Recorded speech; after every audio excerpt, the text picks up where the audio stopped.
স্লোভেনিয়াতে Indian style চিংড়ি মাছের কারি একটা আলাদাই। হে গাইস, সবার কি খবর? Welcome to my YouTube channel দেশি টু বিদেশি। আজ একটা স্পেশাল ভিডিও নিয়ে এসেছি। আমি বানাচ্ছি একদম ইন্ডিয়ান স্টাইল চিংড়ি মাছের কারি, এখানেই স্লোভেনিয়াতে। একটা অন্যরকম ফিলিং হয় যখন নিজের দেশের খাবার আপনি বিদেশে রান্না করেন। সেই গন্ধ, সেই মশলার সাউন্ড, সব কিছু যেন আপনাকে নিজের শহরে ফিরিয়ে নিয়ে যায়। So let's get started. আজ রান্না একটু ইমোশনাল টাচ নিয়ে। এবং যারা যারা আমার চ্যানেলে নতুন দেখছেন তাদের বলি, আমার নাম অভিনন্দন। আমি স্লোভেনিয়াতে চাকরি করি। ইন্ডিয়া থেকে প্রায় কয়েক মাস হলো এখানে এসেছি। এই দেশটা একদম শান্ত, ক্লিন, নেচার আর মাউন্টেনে ভরা।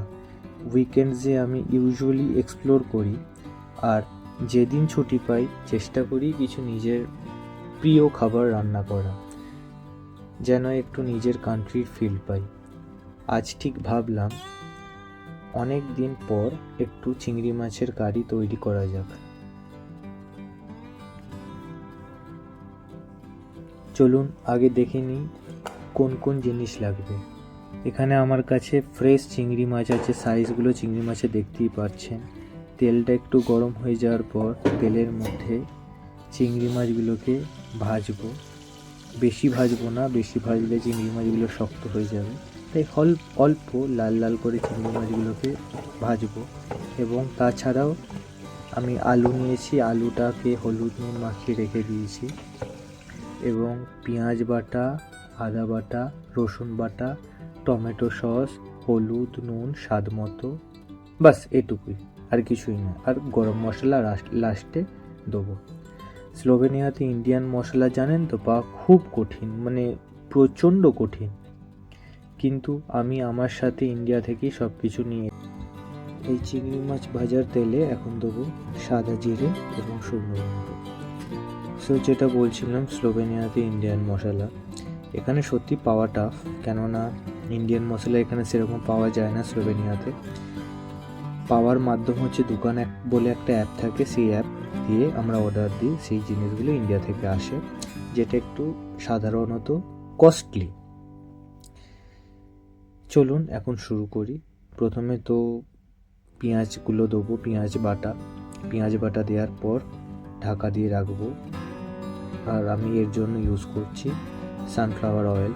এখানে সর্ষের তেল প্রচুর দাম। সর্ষের তেলের দাম এখানে মিনিমাম 7 ইউরো থেকে 9 ইউরো, মানে ইন্ডিয়ান মানি হিসেবে 700 থেকে 900 টাকা লিটার।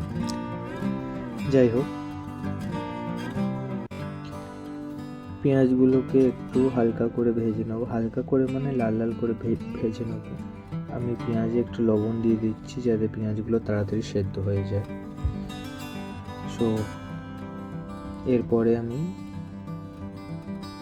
আদা রসুন টমেটো এসব মশলা, টমেটো পেস্ট একসাথে দিয়ে দেবো।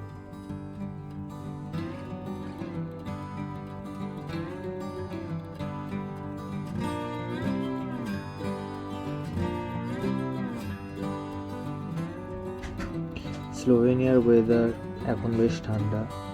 সকাল সকাল টেম্পারেচার 4 ডিগ্রি 5 ডিগ্রিতেও নেমে যায়। আর পাহাড়ের দৃশ্য একদম ক্যালেন্ডারের দৃশ্যের মতো। ক্যালেন্ডারে যেসব ছবিগুলো আগে আমরা ছোটোবেলায় দেখতাম, সেই রকম দৃশ্য। এখানকার মানুষজন বিশ্বাস করবেন না, সিম্পল, হেল্পফুল। কিন্তু প্রথম ভাষা নিয়ে একটু প্রবলেম হতো, কেননা এখানকার লোকের ইংরাজি ভাষা বলে বটে, কিন্তু এদের আলাদা একটা স্লোভেনিয়ান ভাষা বলে একটা ভাষা থেকে তারা ইউজ করে বলে। কিন্তু এখন ধীরে ধীরে সেই ভাষাও আমি বুঝতে পারি, 2-4টে ওয়ার্ডও আমি বলতে পারি। তবে একটা জিনিস বলতে হবে, এখানকার খাবারগুলো একটু আলাদা। নিজের রান্নাই একমাত্র অপশান, স্পেশালি যখন ইন্ডিয়ান স্পাইস টেস্ট এর ক্রেভিং হয়। এই কারিটা বানাতে গিয়ে সেই ছোটোবেলার স্মৃতি মনে পড়ছে, যখন মা প্রত্যেক শনিবার বা শনিবার আমাদের নিরামিষ রান্না হয়, রবিবার দিন চিংড়ি মাছ বা এসব জাতীয় কিছু খাবার বানাতো। আদা রসুন বাটাও দিয়ে দিলাম তেলের মধ্যে, বেশি ভাজবো না। আর আগেই আমি ভাত বানিয়ে রেখেছিলাম, প্লেন রাইস উইথ চিংড়ি মাছের।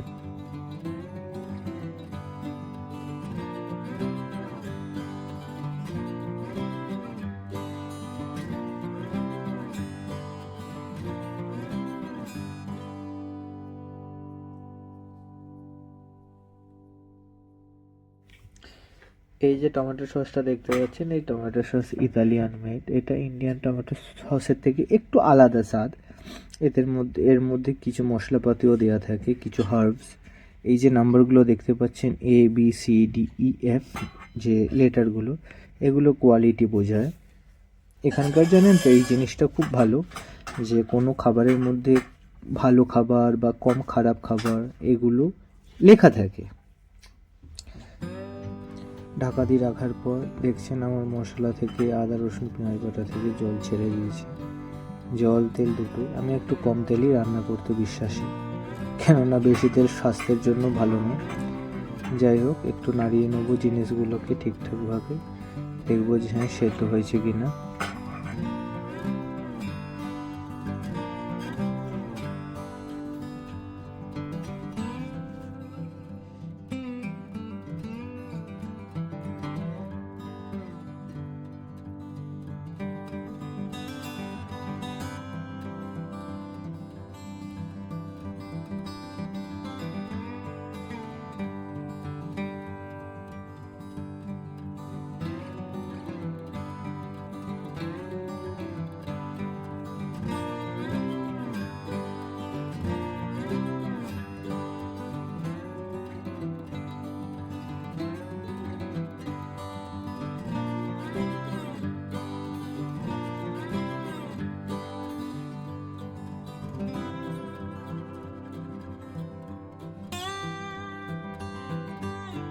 আবার একটু ঢাকা দিয়ে রাখবো। আমি বারবার ঢাকা দিয়ে রান্না করি, এটাতে রান্না ভালোও হয় প্লাস কমও গ্যাস খরচা হয়। এটা আমার মায়ের দেখে শেখা বটে। যাই হোক, দেখছি যে রান্না থেকে তেল ছেড়ে দিয়েছে, জলও দেখছেন। এরপর আরেকটু জল দিয়ে আমি সেদ্ধ করব।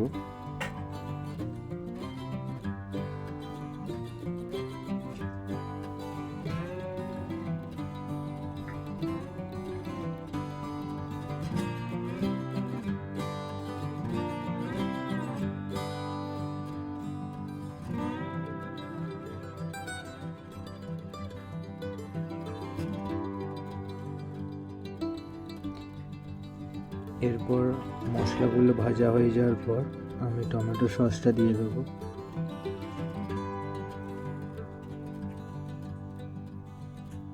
টমেটো সসটা দেওয়া হয় কেননা একটু স্বাদে তফাৎ হয় এবং রান্নাতে একটু কালারও ধরে।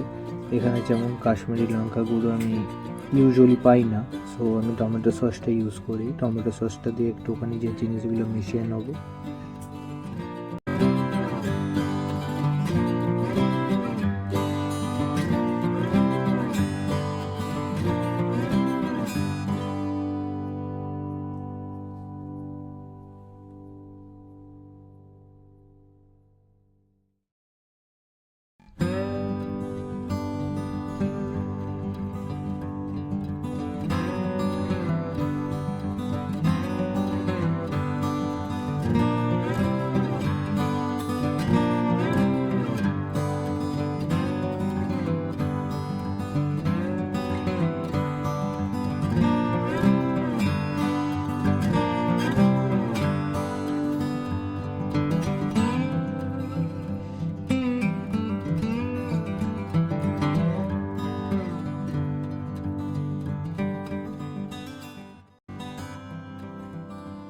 দেখতেই পাচ্ছেন রান্নাতে আমার মশলাতে কালার ধরে গেছে অলরেডি। এই মশলার মধ্যে আলু, চিংড়ি মাছ ভাজা সব দিয়ে একটুখানি মিশিয়ে নেবো। আলুগুলোকে আমি আর ভাজলাম না, আলুগুলোকে আমি সেদ্ধ করেই নিয়ে নেবো একবারে।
আলু, চিংড়ি মাছ এবং মশলাটা দিয়ে ভালো করে মাখিয়ে নেব, একটুখানি রাখবো।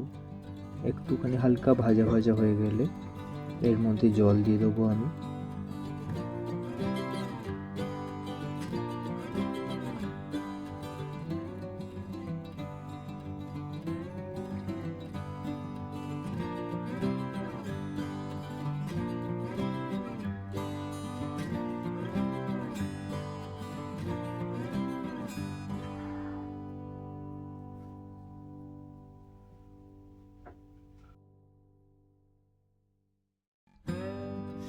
জল দিয়ে এবার আমি এখানে ঢাকনা দিয়ে রেখে দেবো। মোটামুটি 5টার মতো সিটি ফেলবো।